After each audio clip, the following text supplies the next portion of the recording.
नमस्कार दोस्तों, मैं रवि आपका स्वागत करता हूं अपने YouTube चैनल आइकॉनिक इंडिया में।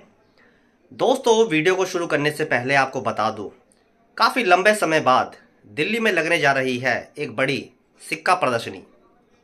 ये एग्जीबिशन लगने वाली है दोस्तों 13, 14 और 15 दिसंबर 2024। इस एग्जीबिशन की जो लोकेशन रहेगी वो रहेगी NDMC कन्वेंशन सेंटर। एग्जीबिशन का पूरा एड्रेस स्क्रीन पर आप देख सकते हैं। NDMC convention centre opposite Jantar Mantar. Nearest metro station जो है वो राजीव चौक है और जनपथ है।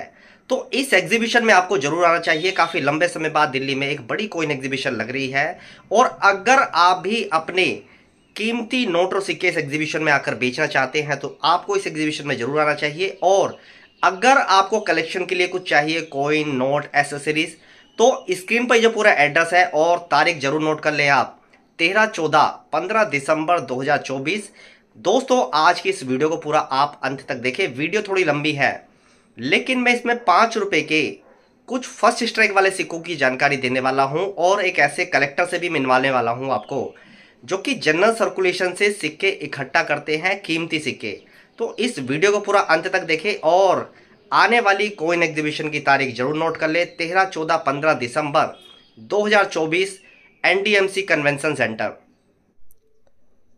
दोस्तों, वीडियो में आगे बढ़ने से पहले आपको बता दूं, इसी महीने नवंबर में दिल्ली में एक एग्जीबिशन लग रही है, फिलैटेलिक सोसाइटी ऑफ दिल्ली। इस एग्जीबिशन में आपको देखने को मिलेंगे स्टैम्प्स, कॉइन्स, नोट और कलेक्टेबल्स आइटम जो होते हैं। ये एग्जीबिशन लग रही है 8, 9, 10 नवंबर। एग्जीबिशन की टाइमिंग रहेगी 10:30 बजे से और शाम 7 बजे तक।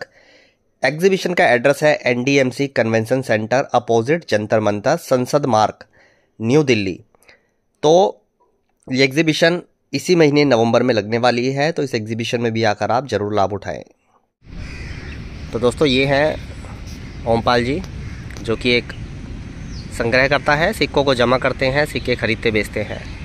तो ओमपाल जी, सबसे पहले आप ये बताइए, हालांकि पहले भी आपकी 1-2 वीडियो मेरे चैनल पर आ चुकी है, किस प्रकार के सिक्कों को जमा करने में आपकी रुचि है? कैसे सिक्कों में आपको इंटरेस्ट आता है जमा करने में? देखिए रवि जी, मैं जो सिक्के जमा करता हूँ आपने कोई भी, जैसे कोई म्यूल कॉइन हो गया महंगा, फर्स्ट स्ट्राइक हो गए और आपके रिपब्लिक इंडिया, ब्रिटिश इंडिया, हर तरह के ही करता हूँ मैं, करने लगा हूँ अब तो। लेकिन ज़्यादातर जब सिक्का में कोई इकट्ठा करता है तो अपनी स्टडी पूरे करने के बाद उसको लेता हूँ। ऐसे में सिक्का लेता नहीं या ख़रीदता नहीं कहीं से जब तक पूरी तरह से उसमें खुद अपनी, और वही सिक्का लेने में उन लोगों को ही काम करने में फ़ायदा है इस चीज़ का जो खुद अपनी स्टडी करते हों, अपने स्तर से उसको देखते हैं। क्योंकि जो सबसे पहली जो ग्रेडिंग करनी है हमें खुद को करनी है। ग्रेडिंग के लिए तो हमको बाद में भेजना, पहले तो हमें खुद को करना। ऐसा नहीं कि जो हम लोग एक्सपर्ट या आप लोग कोई भी है सिक्के में गलती नहीं कर सकते, कर सकते हैं, सबसे होती है, सब गलती सबसे होती है। लेकिन 100 सिक्के हम खरीदेंगे, 1-2 में हमसे एक आध में कहीं गलती हो जाएगी, लेकिन ऐसा नहीं, कामयाब तभी हो पाएंगे हम लोग जब तक अपनी स्टडी पूरी ना कर लें। क्योंकि सिक्का हमें अपने रिस्क पर खरीदना, किसी डीलर के या किसी कलेक्टर के रिस्क पर नहीं खरीदना।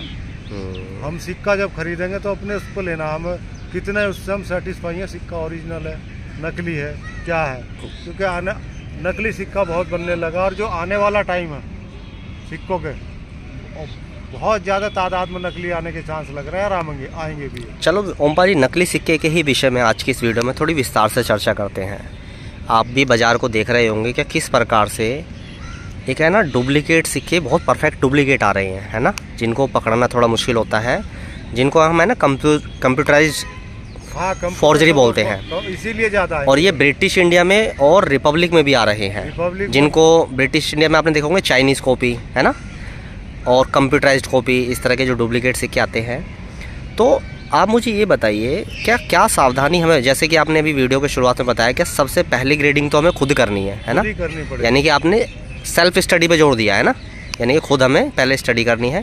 और जो डुप्लीकेट सिक्के हैं इससे कैसा बचा जाए, थोड़ा ये बताइए। जितनी बड़ी तादाद में आप अपने सिक्कों पे स्टडी करोगे जितने ज्यादा सिक्के आप कॉइन आपको अपने हाथ में निकाल लेंगे, और ऐसा नहीं हाथ में निकाल लें, हर सिक्के को सबकी निगाह से देखना पड़ेगा। जब स्टडी करेंगे आप तभी आपके सामने आएगा कोई मिंट नकली बना रहा है, उस पर मिंट मार्क नकली है, उसकी एज नकली है। और कुछ सिक्योरिटी फीचर ऐसे हैं सिक्कों में, खास करके मैं रिपब्लिक इंडिया को बताऊंगा, इसे तोड़ पाना हर किसी के बस की बात नहीं है। जैसे अशोक का पिलर है, 5 रुपीज़ के ऊपर मान लीजिए आप, वो जल्दी से कोई नकली नहीं बना पाएगा।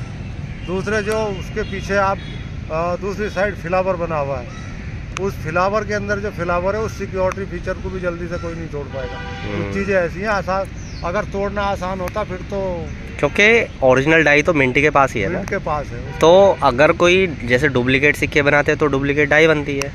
तो जैसा आप बता रहे हो, क्या फ्लावरिंग का डिज़ाइन, अशोक स्तंभ, ये बहुत सारी ऐसी चीज़ होती है, जब आप इन पे बारीकी से अध्ययन और स्टडी करेंगे ना तो आपको खुद ही समझ में आ जाएंगी कि नकली सिक्के में अशोक स्तंभ, फ्लावरिंग का डिज़ाइन वगैरह कैसा दिखता है और असली सिक्के में कैसा दिखता है। सिक्योरिटी वगैरह, एज वगैरह, जो बहुत सारी बारीकियाँ होती है ना, छोटी छोटी बहुत सारी बारीकियाँ होती हैं जो देखना पड़ेगा उसमें। और ये सारा स्टडी करने पे ही आएगा। स्टडी करने के बगैर तो कुछ आएगा ही नहीं। और ये भी नहीं आएगा कि सिक्के हम खरीदने लगे और एकदम हम करो एक साल 6 महीने में हम करोड़पति बन जाए। कई साल का टाइम लगता है, लंबा पीरियड अनुभव करना, सब्र का, पेशेंस का काम है। हाँ, ऐसा नहीं है कि इसमें करोड़पति या लखपति बनने का वो है इसमें।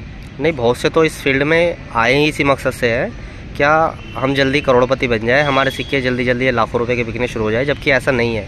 जैसे और नॉर्मल बिजनेस चलते हैं ना धीरे धीरे, सेम वैसा ही ये भी है। अगर हम किसी को 10,000 या 20,000 या 50,000 का बेच रहे हैं तो हमें 50,000 का आने वाले टाइम के लिए भी तो रखना पड़ेगा, सही से कम कीमत का स्केयर का।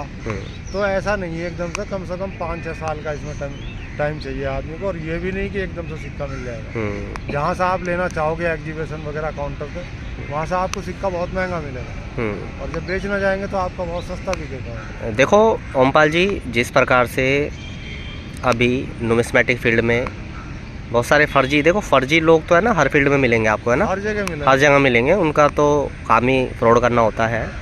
नुमिस्मेटिक फील्ड में भी बहुत बड़ी तादाद में फर्जी लोग आए हैं। आपने देखा होगा यूट्यूब पर है ना, बहुत सारे लोग नकली सिक्के बेच रहे हैं। बहुत नकली बेच रहे हैं। 1991 नोएडा मिंट, 1983 1 रुपी, हैदराबाद मिंट 1982 1 रुपी। ऐसे बहुत सारे लोग हैं। फेसबुक पर तो ये चीज़ें होती रहती हैं डेली बेसिस पर, लेकिन यूट्यूब पर भी लोग वीडियो बना कर नकली सिक्के बेच रहे हैं।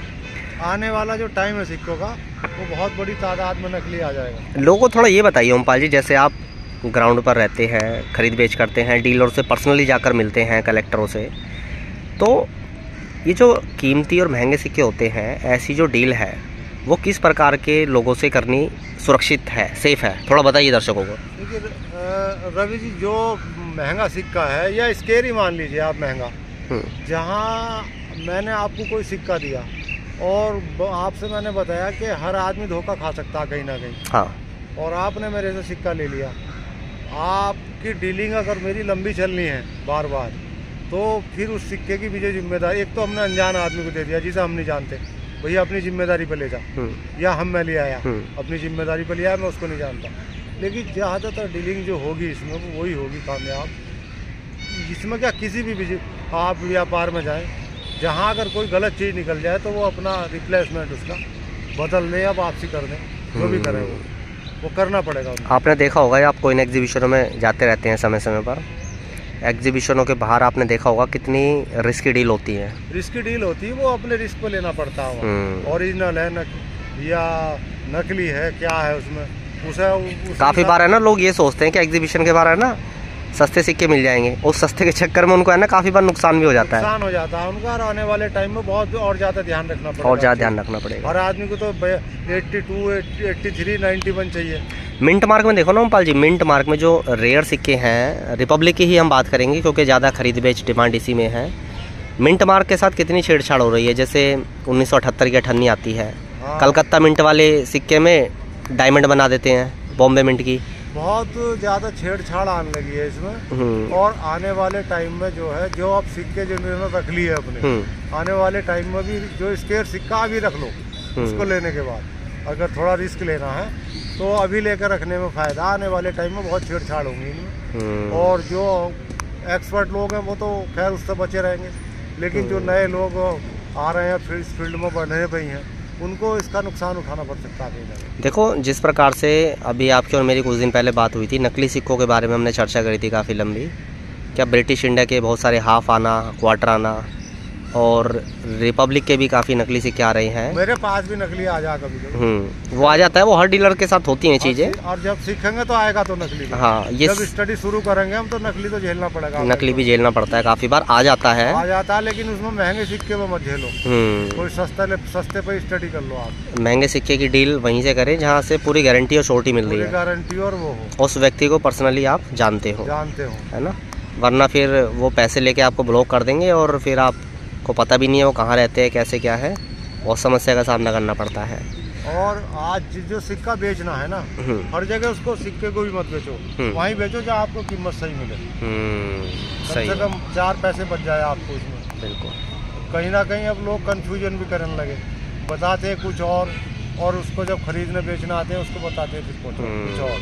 सही वो उस चीज़ को करते हैं, बड़े बड़े लंबे दावे करते हैं कि वहाँ आओ, वहाँ मिल लो और वहाँ कर लो, लेकिन जब वो आता है बेचारा वो फिर निराश होकर ही जाता है। तो उस चीज़ में भी थोड़ा ध्यान देना पड़ेगा। आज से कुछ समय पहले आप ओमपाल जी बहुत ज़्यादा भागदौड़ करते थे, बड़े लंबे लंबे टूर करते थे आप बाइक पर, और बाजार से चिल्लर इकट्ठी करते थे। चिल्लर मैंने उठाई 10-20 हज़ार चिल्लर। हाँ, एक दिन में स्टडी करी। बहुत ज़्यादा आपने चिल्लर सर्कुलेशन से उनको शॉर्ट किया, उनमें कीमती सिक्के ढूंढे। अब का बताइए, प्रेजेंट टाइम जो चल रहा है, क्या सर्कुलेशन में जो चिल्लरें मिल रही है उनमें कीमती सिक्के मिलने की कितनी संभावना है? अब कुछ नहीं, अब 1% संभावना है, 2 बस। यानी बाजार से मान लीजिए आप कोई, हाँ, अगर 10,000 सिक्के ले लिए, कोई आपको एक आध मिल गया, कोई स्केयर वगैरह, रेयर तो ना के समान ही हो गया।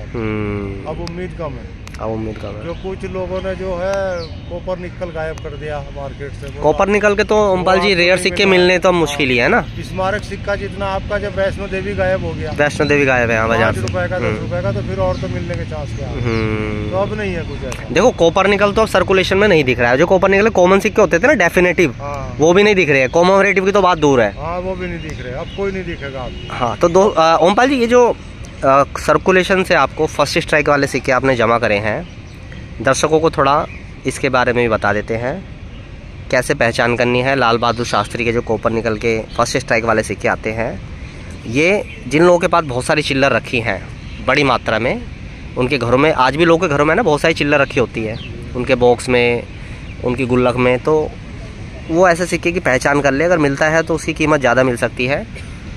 तो ये सिक्के हैं दोस्तों, ओमपाल जी ने कुछ, मैं दिखा देता हूँ आपको। ये देखिए, 2 सिक्के मैं आपको दिखाऊंगा, जिसमें से एक फर्स्ट स्ट्राइक वाला सिक्का है, सर्कुलेशन से प्राप्त किए हैं। 2 सिक्के मिले हैं इनको, और एक कॉमन सिक्का है। दोनों में अंतर आप समझिए बारीकी से। ये देखिए, सबसे पहले इस फर्स्ट स्ट्राइक वाले सिक्के को देखिए, हिंदी इंग्लिश लेजेंड देखिए, इसमें काफ़ी सारी गैपिंग दिखाई देगी और बहुत बारीक और पतले दिखाई देंगे ये।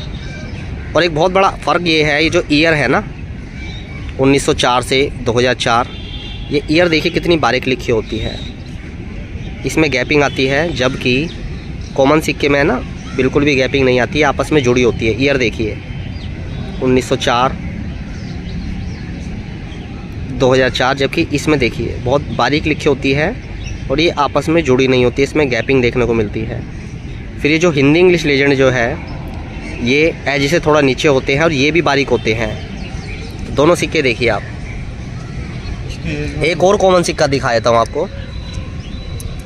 तो ये दोनों कॉमन है और एक इसमें फर्स्ट स्ट्राइक है। ये देखिए, ध्यान से देखिए, जो मैं आपको अंतर मैंने बताया। ईयर देखिए, इसकी ईयर देखिए कैसे आपस में जुड़ी है और बहुत बड़ी है इसमें देखिए, जबकि इसमें गैपिंग आती है। और फर्स्ट स्ट्राइक कॉपर निकल का सिक्का है, लाल बहादुर शास्त्री का, जो सर्कुलेशन से मिल सकता है। इसके एक बार आप एज भी देख लीजिए किस तरह से एज दिखती है। तो ये जो सर्कुलेशन वाला फर्स्ट स्ट्राइक का सिक्का है, इस समय ये डिमांड में है, इसकी कीमत अच्छी खासी चल रही है। आने वाले समय में सिक्के में और तेजी देखने को मिलेगी।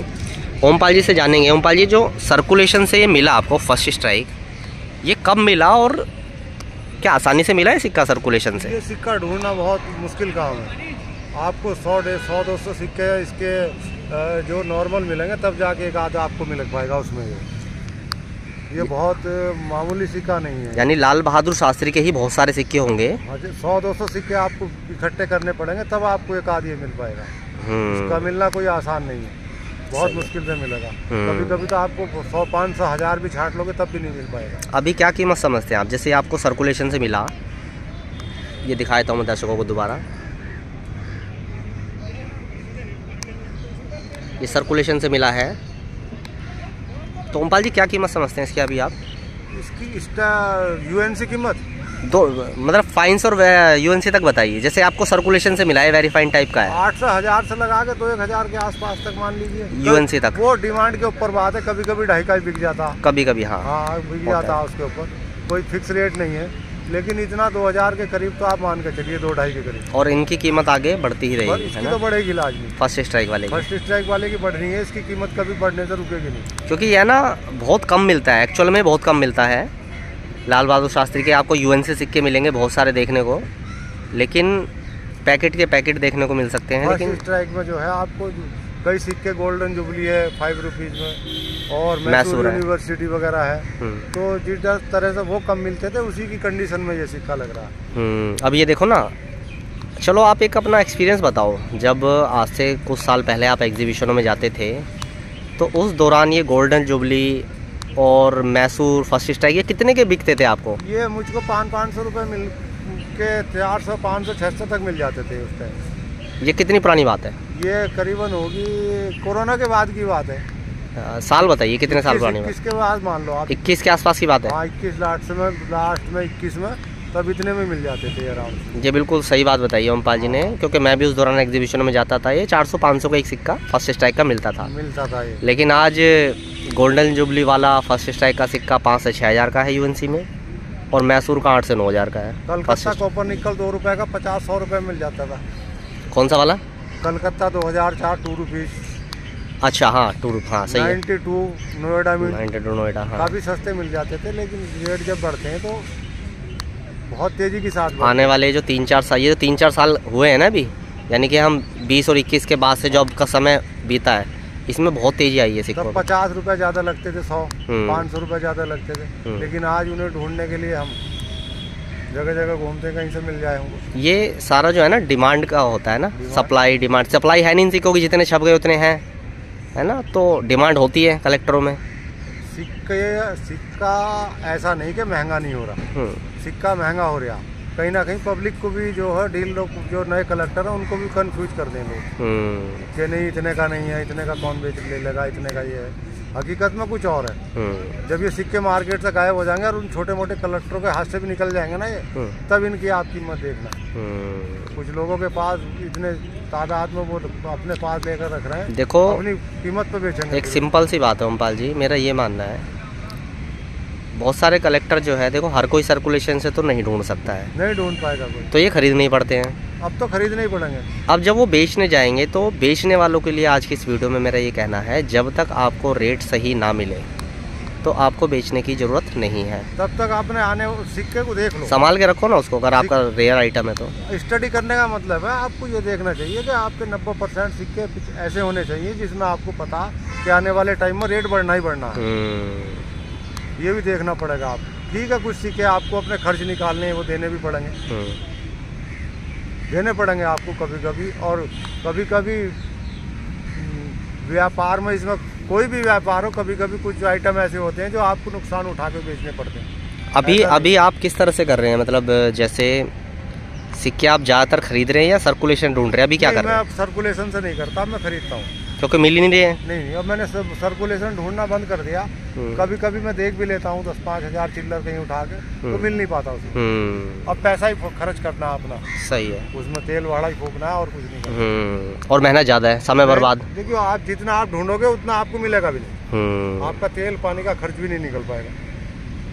तो इससे तो अपना खरीद लीजिए आप, जब भी आप 2-4 महीने 2 रेयर सिक्के सही रेट में खरीद के जमा करने चाहिए, वो फ्यूचर के लिए अच्छे हैं, कीमत भी बढ़ेगी, कलेक्शन के लिए कलेक्शन की शोभा बढ़ाएंगे।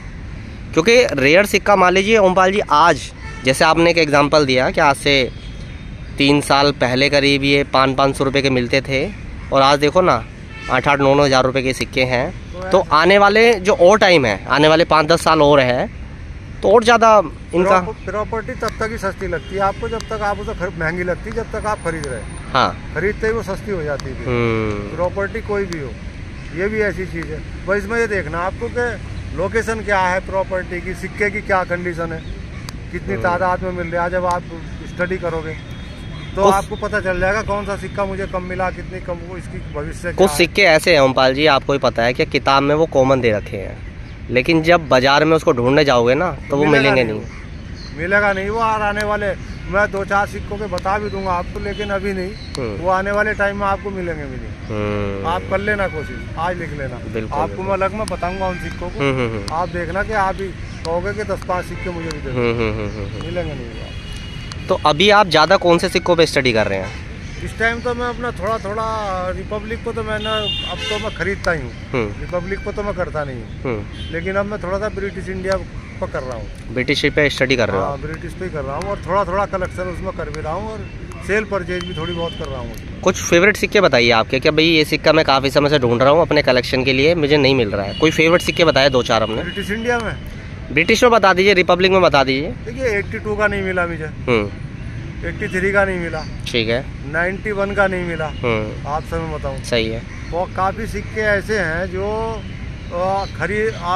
खरीदने पर भी कभी कभी नहीं मिल पाते। कहीं खरीदने भी जाए तो उस कंडीशन में नहीं मिल पाते। हाँ, जिस कंडीशन में हम सोच रहे हैं ना, हाँ, उसमें नहीं मिल पाते। तो उस कंडीशन में नहीं मिलते हैं तो वो चीज़ छोड़नी पड़ती है, फिर वो छोड़नी पड़ती है। काफ़ी बार कंडीशन खराब होती है और रेट आसमान पे बताते हैं, तो नहीं डील बन पाती है। यही देखना पड़ता है। कभी कभी कंडीशन में ऐसा 1000 रुपए के हम 1100 भी दे देंगे, लेकिन कंडीशन खराब है तो हम 1000 की जगह 500 भी नहीं देने की। तो कंडीशन के ऊपर सिक्का देखना पड़ता है। अच्छा, ये जो 1 रुपए के स्मारक सिक्के हैं ओमपाल जी, कॉपर निकल के, आपको क्या लगता है इनका क्या भविष्य रहने वाला है? कॉपर निकल कई सिक्के ऐसे हैं साल 2 साल के अंदर ही अच्छे खासी डिमांड रहेगी और रेयर होंगे। रेयर होंगे, लाजमी होंगे, ऐसा नहीं हो सकता ना हो। सही है। तो लेकिन कुछ ये तो हमें स्टडी पे देखना अपनी, कौन सा सिक्का 5 रुपए का कॉपर निकल सिक्का है, कई सिक्के उसमें रेयरिटी में आ जाएंगे 1-8 साल में, 1-2 साल में मिलने मुश्किल पड़ जाएंगे आपको। और ये अभी कुछ टाइम के लिए आपको दिखाई दे रहे हैं, उसके बाद नहीं दिखाई देने के लिए। अच्छा, कोमागाटा मारू का सिक्का दिखाया था अभी आपने मुझे 5 रुपए का, वो सर्कुलेशन से मिला था आपको? मुझे सर्कुलेशन से मिला था, कलकत्ता मिंट का। अच्छा, तो ये कितने, मतलब भैया कुछ ही सिक्कों में मिला था या बहुत सारे सिक्कों में? नहीं, मैं बताऊँ आपसे, मैं 2019 से स्टडी कर रहे हैं, अपनी प्रैक्टिस कर रहे हैं इस पर लगातार, और एक ही सिक्का मिला मुझे। अच्छा, एक ही मिल पाया आज तक सर्कुलेशन से। आपका 5 रुपए का संत रिवॉल्वर हो गया नोएडा, वो आपको नहीं मिल पाएगा, 2 रुपीज नहीं मिल पाएगा। कई सिक्के ऐसे हैं, येलो है, सबसे बड़ी चीज़ है येलो हो आपका हैदराबाद नोएडा, यूएनसी में मिलना बहुत मुश्किल है। बहुत मुश्किल से पड़ेगा यूएनसी में। देखो, सर्कुलेशन से तो यूएनसी आप भूल जाएं, एक्स्ट्रा फाइन या AUNC तक काफ़ी बार चीज़ें हाथ लग जाती हैं। ऑलमोस्ट UNC तक काफ़ी बार चिल्लर में ऐसा सिक्का काफ़ी बार चमचमाता मिल जाता है, जिसको हम बोलते हैं कि तो AUNC टाइप का मिल गया है। देखिए, सिक्का अगर ये काम ईमानदारी में चलता रहा तो सिक्कों के तो दाम आसमान छुए मिलेंगे, ये मिल भी नहीं पाएंगे। सिक्के की कौन बना रहे हैं आप सिक्के? अब बनाएगा कौन? सही बात है। अब तो मेटल भी इतना महंगा कि उसकी लागत उससे कई गुना। अच्छा, एक बात बताओ, जैसे 1 रुपए के सिक्के आते थे किसी टाइम में, दब्बू कोइन है ना, 8 ग्राम वजन के, बड़े साइज़ के, फिर सिक्के थोड़े और छोटे हुए, स्टील में आने लगे, फिर और छोटे हुए, चवन्नी जैसे साइज़ में आने लगे। अब आगे क्या लग रहा है, आगे जो 1 रुपए का क्या होगा, फिर प्लास्टिक के आएंगे, क्या होगा? नहीं, प्लास्टिक का नहीं आएगा, तो थोड़ा बहुत सरकार जो अपना जो गवर्नमेंट है हमारी बना रही है, तब तक बना रही है। अब तो डिजिटल लेन देन हो गया, अब सिक्कों की कहाँ जरूरत है। 2 रुपए का भी आप कर दो, 5 रुपए का भी कर दो, लेकिन चिल्लर के बगैर काम चलेगा नहीं। हाँ। तो थोड़ा सा वो बनाना पड़ेगा। रहा अब स्मारक कॉइन का मतलब, अब स्मारक कॉइन भी शायद मार्केट में नहीं आएगा बन के। अब तो जो बड़े सिक्के हैं, 100 का हो गया, 150 का हो गया, 200 का हो गया, वो भले उस चीज़ छाप दी जाए, लेकिन वो आर्म सर्कुलेशन के लिए नहीं है।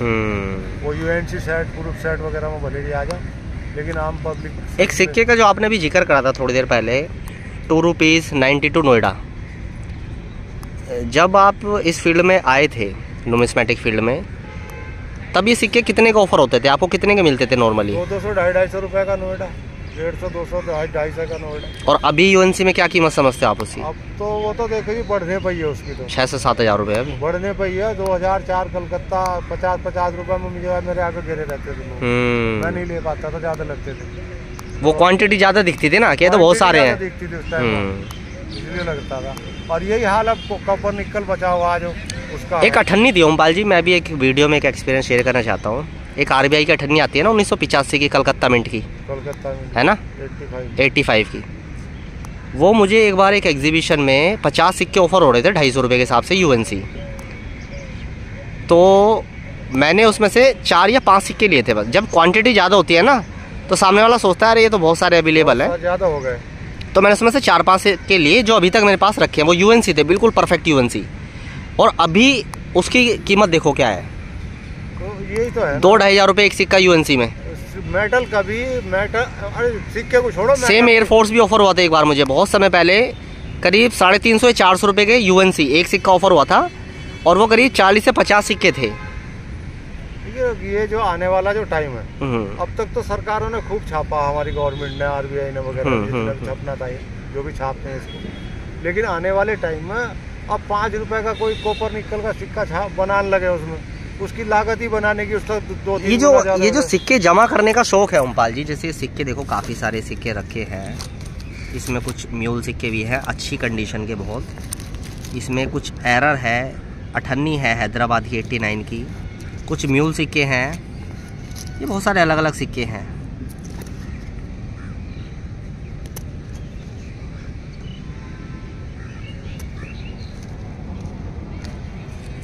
ये जो सिक्के जमा करने का शौक है ओमपाल जी, जिसको हम एक संग्रह करता है, एक नुमिस्मेटिस्ट बोलते हैं, ये किस प्रकार का शौक है? सिक्के जमा करना, पुराने सिक्के, कैसा शौक है ये? शौक तो बुरा नहीं है, शौक तो अच्छा है। खैर इसमें दोनों फायदे हैं। आप आने वाली अपनी जो जनरेशन है हमारी, उसके लिए भी बहुत कुछ छोड़ के जा सकते हैं आने वाले टाइम के लिए। अगर सिक्का इसी तरह से इनकी कीमत बढ़ती थी तो जो आज सिक्का आपका 10 रुपए का हो सकता है, आपका 10 साल बाद वो 10,000 का भी हो जाए, 20 का भी हो जाए, लाख का भी हो जाए।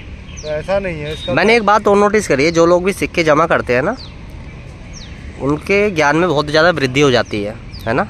ज्ञान में वृद्धि होगी, और उनका जो थोड़ा सा वो बहुत कुछ जोड़ देते हैं उसके ना जोड़ने में भी, उस ज्ञान से ना जोड़ने में पता नहीं चल पाता। अब ये हर सिक्का है, स्मारक सिक्के हैं ये ऐसे महान पुरुषों पर सिक्के बने हैं, ये एक ऐसे समय, ये हमारे देश की धरोहर है। अब ये लाल बहादुर शास्त्री जी का सिक्का, इन्हें पूजते हैं हम। हाँ। इनका मान सम्मान बहुत ज्यादा है, सम्मान से नाम लेते हैं हम इन लोगों का। इनका हमारे देश में सरदार पटेल जी हुए, ये हुए, ऐसा नहीं है सिक्के ऐसे ही हैं। सिक्का 5 रुपए का, लेकिन अगर देखा जाए तो इसकी कीमत बहुत बड़ी है। ये लाल बहादुर शास्त्री के स्मारक सिक्के हैं। अगर हम लाल बहादुर शास्त्री की जीवनी पढ़े, उनके बारे में पढ़े तो बड़ा सिंपल साधारण जीवन उन्होंने जिया, साधारण जीवन जिया, बहुत कुछ दिया। और ये हमारे लिए बहुत बड़ी उपलब्धि के ऐसे देशभक्त भी हमारे देश में हुए। इतना सिंपल साधारण प्रधानमंत्री भी कोई हो सकता है, साधारण प्रधानमंत्री है। तो हमारे आने वाली नस्लों के लिए, जनरेशन के लिए बहुत कुछ छोड़ कर जा सकते हैं, और बहुत सीखने को मिल सकता है इनसे। ये एक ऐसी चीज़ है जो 1000 साल भी संभाल कर रखें, खराब नहीं होगी। या तो ये आपको कुछ तो करना पड़ेगा, अपना नाम अगर थोड़ा रखना है, या तो कुछ देख कर जाओगे या कुछ छोड़ कर जाओगे, इतना तो कुछ अच्छा करना पड़ेगा आप लोगों को। ये ऐसे ही सिक्के नहीं छपे। सही है। अच्छा मुझे एक बात और बताइए, क्वेश्चन और है, क्या ये जो नुमिस्मेटिक फील्ड है, क्या ये कॉमन सिक्कों का बाजार है? जैसे लोग बहुत सारी चिल्लर जमा करते हैं और वो बस उनको बेचते नहीं है, बस वो यही सोच कर अपने पास जमा कर रखी है कि ये बहुत ज़्यादा कीमती है, जब हम इसको बेचेंगे तो हमें बहुत सारे पैसे मिलेंगे, ऐसा होता है क्या? जो अगर हमने कॉमन चिल्लर कहीं से रखनी है, हमें अपने कलेक्शन में रखनी, मिनट वाइज रखनी, ईयर वाइज रखनी, जैसे भी रखनी, अगर आने वाले टाइम के लिए रखनी है तो वो एक बात अलग है। और अगर उसको वैसे खरीदना चाह रहे हैं कि हम इसको बहुत बड़े प्रॉफिट के साथ बेच देंगे, तो शायद उतने भी ना मिले जितने में वो इकट्ठा किया, जितना उन्होंने खर्च किया वो भी ना मिले। सही है। सिक्का उस पर नहीं बिकता कि कितना इकट्ठा कर लिया हमने, सिक्का उस पर बिकता कि ये बना कितना। तो दोस्तों ये थे ओमपाल जी, जो कि उत्तर प्रदेश बिजनौर के निवासी हैं और सिक्कों पर स्टडी करते हैं, इन्हें सिक्के जमा करने का शौक है, सिक्के खरीदते बेचते भी हैं। आज की इस वार्तालाप में कुछ फर्स्ट स्ट्राइक के सिक्कों की भी मैंने आपको जानकारी दी। लाल बहादुर शास्त्री के क्या उसकी पहचान कैसे होती है, ऐसे सिक्के आप भी ढूंढ सकते हैं। ऐसे सिक्के महंगे बिकते हैं, कलेक्शन के लिए भी अच्छे होते हैं। अगर ये वीडियो आपको पसंद है तो वीडियो को लाइक, शेयर और चैनल को सब्सक्राइब कर लेना। आज की इस वीडियो को यहीं ख़त्म करता हूँ। इस वीडियो को देखने के लिए आपका धन्यवाद।